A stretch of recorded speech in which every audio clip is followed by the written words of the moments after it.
Spider-Man Homecoming now has its first official trailer, or trailers, one's international. You've probably seen them, and if you've accidentally clicked on this thinking it was the trailer, well, I can imagine that would be quite irritating and annoying. But wait! What happens here is a breakdown of all the Easter eggs and references and things potentially missed. This time focusing on Spider-Man Homecoming, including when the film's set in relation to Civil War, what Avengers other than Iron Man appear, some Star Wars Easter eggs, a whole lot of information on the new villains, why he looks to be back in the old suit, as well as looking at some of the best, worst, and weirdest Spider-Man tech from history, including the reintroduced web wings and what the hell those are about. Oh, and at the end I'll be giving away the lootiest of loot crates, but more on that later. Okay, first off, now I've said this before, but it's nice to get a Spider-Man who actually looks like he's in high school. And that's where a huge focus of this movie will be. Balancing his life where 1 minute he's whisked off to Europe to fight a giant man in an ant costume, and then next he's dealing with the regular issues that come with being a teenager. Girls, awkwardness, hiding your sweet abs, and all this, fits with the John Hughes vibe director Jon Watts is going for. But speaking of Civil War, the clip we saw before the trailer was released, which wasn't actually included in either version, I believe is set before the Civil War airport battle, seems as he's still wearing the old suit. Later in the trailer we see him back in it, and I have a bit of a theory as to why, which I'll get to shortly. I'd say that there's a fair chance the opening of this movie is a whole lot of action from Civil War, but from Spider-Man's perspective, like we get here. And then it smash cuts to him being bored back in class. Nice little nod here. Some bank robbers wearing Avengers masks. Hulk is mentioned specifically, and we even see Bruce Banner at one point in this scene as a notable scientist from history. I mean, I still feel like the things that he's known for are really terrible things that hindered more than they helped. But hey, he punched a lot of evil aliens and robots, so, good on him. Tony Stark features prominently in the trailer. I shudder to think at what cost to the studio, but there it is. And interestingly, he's seen sporting the same armor he wore in Civil War, the Mark 46. Probably a slightly different version, seeing as Captain America beat the shit out of it. But I guess they're probably saving any new Iron Man designs for the next Avengers film. Also, this is his father, Howard Stark, on a mural at Peter Parker's high school. A few Star Wars references, which makes sense, seeing as Disney owns both properties. In Peter Parker's room, at least I think it is, though it's different from the last one that we saw. Maybe he moved, I don't know. Anyway, it's packed with Star Wars paraphernalia. An AT-AT, you might call them AT-ATs, and that's fine, everybody's different, relax. An X-Wing, and what's dropped by his friend Ned is a Lego Death Star. Getting back to the AT-AT, something that you might not call it that could be a direct reference to the Star Wars reference he makes in Civil War in order to take down Ant-Man. Martin Starr appears briefly. He'll be playing a teacher in the film, and we also get Donald Glover. Now, it's not known whom he'll be playing, but seeing as he appears to be associated with criminals, I thought it would be a nice touch if he ended up being Aaron Davis, Master Thief, and uncle of Miles Morales, who for years, fans petitioned for him to take on that role. Now, I have no evidence to support that theory, but you know what? You have no evidence not to support it, so in your face. Unless you do have evidence, in which case, please tell me, what is it? This is Liz Allen, which is a bit of a throwback to the early days of Spider-Man. Now, in the original comics, despite Peter having a crush on her, and then her having a crush on him, things never really lined up, and she ends up going on to marry Harry Osborn, and becoming Liz Allen Osborn, and they have a son together. Liz Allen has actually appeared in a Spider-Man film before. According to the 2002 Spider-Man novelization, this is her. Don't even think about it. Come on, really? You're like the female version of Tobey Maguire who stumbled in from a parallel dimension. We get quite a bit of Michael Keaton's The Vulture. Jon Watts has stated that the character builds his own winged suit, but I wouldn't be surprised if he's assisted by the Tinkerer, who's also said to be in this film, but I don't think he's actually in these trailers. I'd say he's also the one building the tech the bank robbers are using, as well as this gun that has like a hand on the end, and this concussive, fist thing. I'm wondering if all this is built off the back of tech we've seen in previous movies. Maybe Chitauri, and this looks a hell of a lot like an Iron Man gauntlet. Could be that one he discarded in Iron Man, or from, all those suits that exploded in 3, or could be just a hand on the end of a gun. Now, minor villain The Shocker is also said to appear, but there's 2 characters here that could fit that role. One being Logan Marshall Green, or as he's more commonly known, is that Tom Hardy? Are these guys, are they the same actor?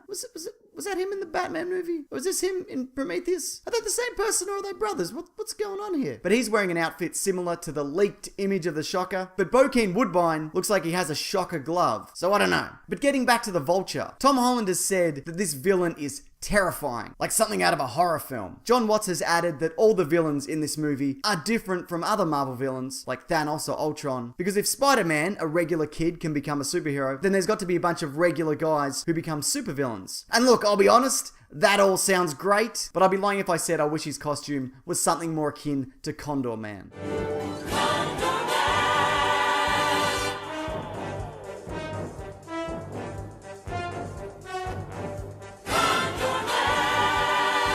Alright, Spider-Man himself. Now we see two costumes in these trailers. The Tony Stark built one from Civil War, and what presumably is his original costume, which we also saw briefly in Civil War. Now if he's wearing that costume, then it must mean that either some of this is set before Civil War, or he's forced to go back to it. Maybe it's because Tony Stark isn't happy with his actions, or he's trying to protect him, so he takes it away, or remotely shuts it down by disabling the web shooters and closing the eyes. I don't know. But it appears he's going to be fighting the Vulture without the help of his web wings, and all the other cool stuff that the suit does.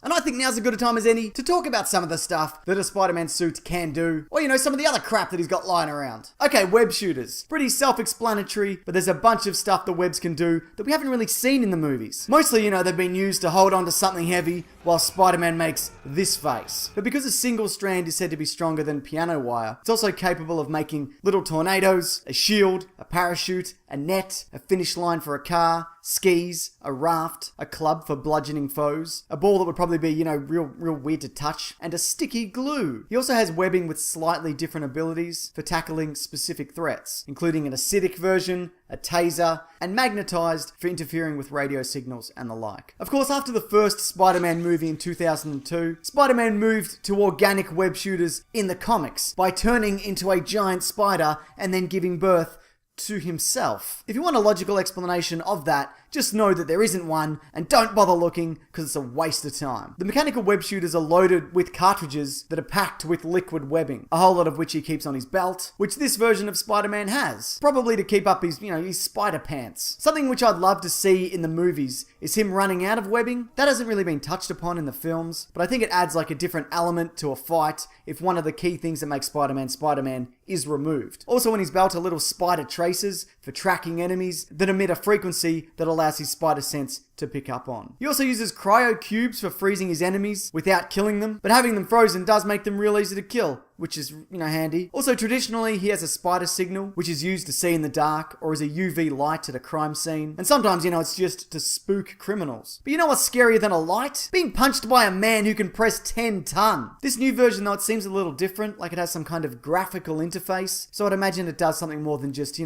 be a light. The Spider-Mobile is a car that Spider-Man has for some reason, and by for some reason I mean because Stan Lee was told by a toy company that selling toy cars was a very lucrative business. Jerry Conway, who was writing Spider-Man at the time, thought it was dumb for all the reasons you're now thinking of off the top of your head, presumably revolving around why a guy would need a car when he can swing between buildings above traffic. The answer, of course, is he doesn't. But that being said, they kind of made it work eventually by having it being able to drive up walls. I think that the best use of it is in Old Man Logan, where Hawkeye and Wolverine take an across-the-country trip to do the thing that book is about, which is, mostly murder. Another form of transportation is the Spider Glider, which is pretty much the Goblin Glider, but, it's spider-shaped. And it was kind of one of those, one-and-done things that was abandoned pretty quickly. Spider-bots, though, they're interesting. When Dr. Octopus was in Peter Parker's body, he used them to surveil the entire city. That way he could prevent potential threats and could identify anybody villainous of note. They can also do a bunch of, neat little stuff, like form a protective barrier if need be. The thing is, though, like all tech, they can be hacked. And that's exactly what happened. Norman Osborn made it so that they wouldn't recognize anyone wearing a goblin costume, allowing him to run amok. So, obviously that means this kid would be safe. From the spider robots, that is, not his school bullies. Lastly, web wings. Now, traditionally they are purely cosmetic. They do nothing. It's just like a design choice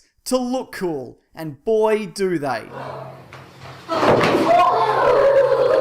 Now, over the years, they went the way of a lot of traditional superhero costume ideas, like Superman's undies, Superman's t-shirt, Superman's electric costume on an electric man, Superman's mullet, and Batman's gun, and also Superman's gun. Spider-Woman, though, can use hers to glide, and Spider-Man 2099 has a version that means he can just flat out fly. This one here, though, it looks more in line with a traditional wingsuit. I'd imagine at most it would add a very limited flying capacity, but it probably does something more akin to gliding. Spider-Man, though, has had a number of costumes over the years that have imbued him with a variety of powers. There's the Stark Tech one called the Iron Spider that performs numerous tasks and includes a number of extra arms. In fact, he's had a few armored variations over the years. There's also the rubber insulated suit that's electricity proof, a stealth suit, and most famously, the bombastic Bagman version, which is just Peter Parker in a Fantastic Four outfit with a paper bag over his head. And just to be clear, it has no powers of note, or even not of note. I mean, it's a spandex and a paper bag. What do you expect? It will be interesting to see, however, what other abilities this new suit will have, because Kevin Feige has stated that it can do a lot more than Peter Parker realizes right now, and you begin to see how much Tony Stark loves adding bells and whistles to all the suits that he makes. If there's something that you'd like to see, maybe leave a comment below about it, because if you do leave a comment, any comment, maybe even just general thoughts on the trailer or something significant that I've missed, you'll go in the draw to win a loot crate that will be given away next week. No. Also, because YouTube is being weird apparently with its new algorithm, leaving a like on this video also helps. Now, I hate saying that, but also I hate not having money and dying hungry in a ditch. So, you gotta weigh up your options. I'm not above begging for likes. I'm not a proud man. Oh, and here's the winner of last week's crate. If you are that person, just private message me these details on my channel, and I'll sort it all out. Also, this Monday on my podcast, The Weekly Planet, which is linked below, we're talking this trailer in detail, as well as all the other big movie and comic and TV show news. And this Sunday is the final episode in our Star Wars Caravan of Garbage series, where without spoiling anything, we'll be playing a bunch of Star Wars video games with a very specific Rogue One related goal in mind. So bloody swing back around Spider-Man style if you want to get involved in that. Maybe you can turn on notifications. It's next to the subscribe button. It's a little thing. You'll find it. But thanks for watching this though. I appreciate it. Take care.